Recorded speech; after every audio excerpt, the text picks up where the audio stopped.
Welcome back. The Reserve Bank has revised the economic growth projections downwards from 1.7 to 1.2%. And according to the National Development Plan, the country needs to grow at 5 to 6% per year to reduce the high levels of unemployment and poverty. President Cyril Ramaphosa has committed the government to raising $100 billion direct investment in the next 5 years. And in the meantime, South Africa is preparing to host the BRICS summit to discuss economic cooperation. But there are a whole number of issues going on around the world and within our economic system. And the person to help us make sense of these developments is the President of Business Unity South Africa, Mr. Sipho Pityana. Sipho, pleasure to have you with us, sir. Tim, congratulations on your new show. Pleased to be here. Sure, and pleasure. Save South Africa, is it still alive? Is it still kicking? Do you feel that the mission has been accomplished so far? I think that we're in a different phase of South Africa. Yeah. Certainly up to the time of the election of President Ramaphosa, we're in a saving phase. His election represents an acknowledgement of things that need to be done. And as you can see from what he's saying, he's talking very much around issues that we were championing. The need to restore the integrity of the state system, deal with corruption, and all of those things. So far from shouting from the podium, we need all of us to now work with government to reverse the state capture project. There's very much an undercurrent of that. Some of those things that were happening during the heydays of state capture continue in the system.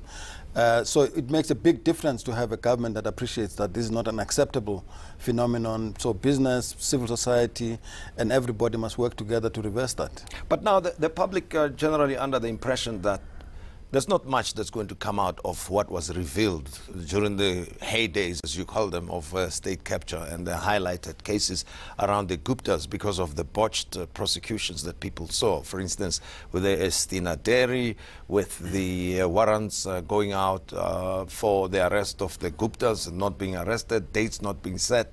A whole number of things that give the impression that there's no... That's exactly the point. The point is that, of course, you can't rely on competent, efficient prosecutions with a head of prosecution services who's discredited, and the leadership therein that is also discredited.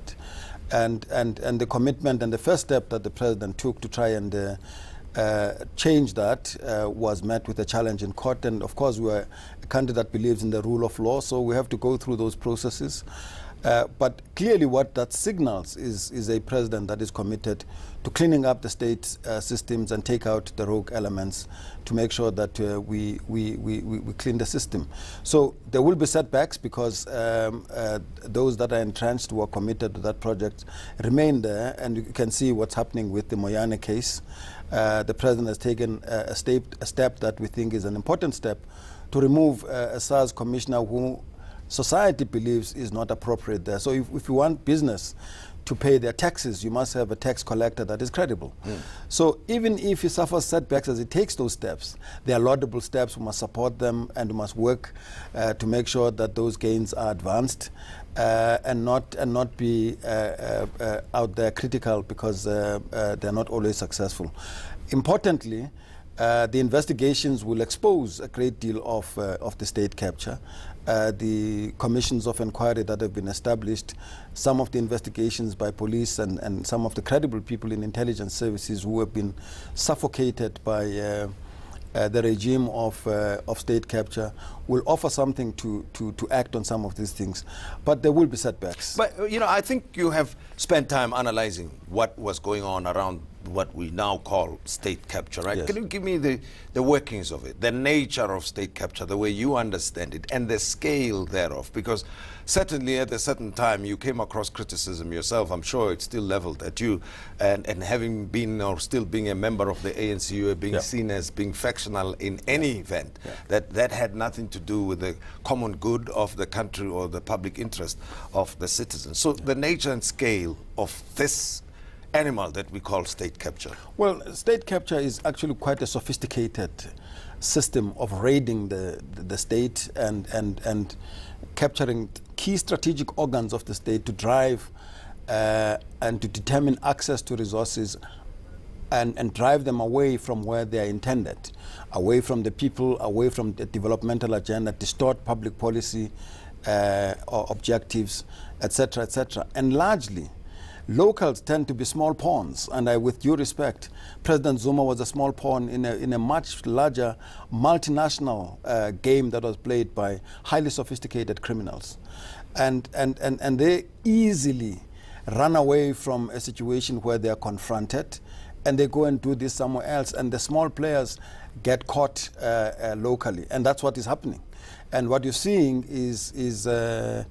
and South Africa is not the only country that has done this. We had an occasion to, with Minister Pravin Gordhan, to visit the World Bank, and we looked at where this phenomenon has worked. One of the saving grace for South Africa is its democratic system, which enables broader society to participate, to challenge and reverse that, active media exposure, and institutions that were being undermined, which were not undermined successfully. Some of them were overrun, some of them survived. And it is a sophisticated architecture of checks and balances in our constitutional system that enabled us to survive and live another day. But we have to reverse the erosion that has happened, which has undermined the integrity of the system of governance, both in the state and in the private sector. By the way, the focus has been on government. Yeah. And that's because government is should not be corrupt, but it's supposed to ensure that corruption doesn't prevail in society general. But business is a big player in a corrupt system, and that's why, as South African businesses, Business Unity South Africa and other members of Business Unity South Africa, we are championing the issue around ethical governance. Just off the top of your head, what do you think the scale of corruption was, during the same heydays of state capture? I'm talking in rand terms here. How much money was lost, or where do you see the devastation? I dare not speculate, because I think that every number put on the table understates it. I mean, there were reports that said that at any given time per annum, corruption takes away about 30 billion rand from the state coffers. Yeah. My suspicion is that that's likely to be much higher. The part of the thing about corruption is that it's the disablement of the institutions of the state, and with that, it undermines their ability to be accountable and transparent, so that all of us can see what exactly is going on. Sure. And if you do that, you actually undermine one of the key tenets of a new democratic South Africa. This society thrives, stands or falls on transparency. Citizens participate in shaping it because they know what's going on, they know where they can contribute, etc., etc. So we don't actually have a full appreciation of the extent of that corruption. But here's the other point I want to hear your view on. I mean, President Zuma goes around and says that he does not know exactly what it is that he's done, and thus presenting his situation as something to do with factional politics of the ANC and certain secret agendas that were behind his removal. That's how he sees it, and that's how some people who support him see it too. Well, I've been on this journey with President Zuma since 2009, and I wrote a letter to him to say, I'd like to come and see you because some of the things that you're doing are about trying to erode the independence of the judiciary. And he refused to see us, and he went ahead and did them. We went to court, and it showed that, in fact, he was trying to undermine the independence of the judiciary, and this decision was set aside. So we've had these engagements with him where we've been pointing out what he, as the president of the country, has been doing systematically to undermine critical institutions of state, undermine the independence of the judiciary, undermine the prosecution services, undermine independent investigative unit dedicated to investigating corruption, which was Scorpions in the past, and now the Hawks, etc., etc., etc. You can go through a whole plethora of these things. Exposure of what it is that is going on in state-owned entities. By the way, most of us who have been engaged with this, before going to courts and taking to the streets, we start by approaching government, start by approaching the ANC to say, these things are happening, you must do something about it as a citizen of the country. If they don't act, then you have to go and take the necessary steps of course, to make sure it happens. And in retaliation, you've been referred to as stooges of white capitalism and that you are anti-radical economic transformation. Well, quite frankly, I think that evidently that's absolute nonsense, because it's quite clear that some in so-called monopoly capital were collusive with corrupt practices, and I would have no track with them. And indeed, a radical economic transformation, my credentials speak for themselves. We've marched this journey of transformation over many, many years. We have to drive the agenda for transformation. It doesn't mean that because you are committed to transformation, you must be permissive to corrupt practices.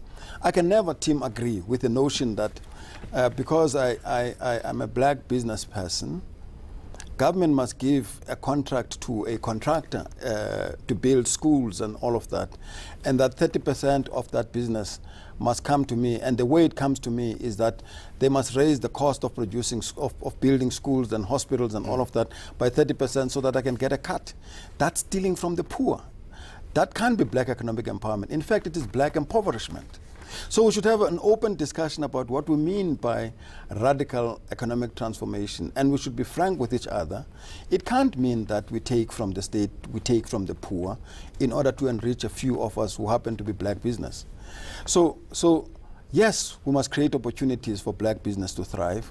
Yes, we must create opportunities for small business enterprises to rise. We must open up opportunities for black professionals to be in senior positions in corporate South Africa and in the state system. All of those things must happen. Corruption must not be seen as a ladder to enable that to happen. Sipho Pityana is the president of Business Unity South Africa. He's with me. We'll be exploring other ideas and issues in a moment, and you too can participate in the conversation on Twitter, #the Modise Network.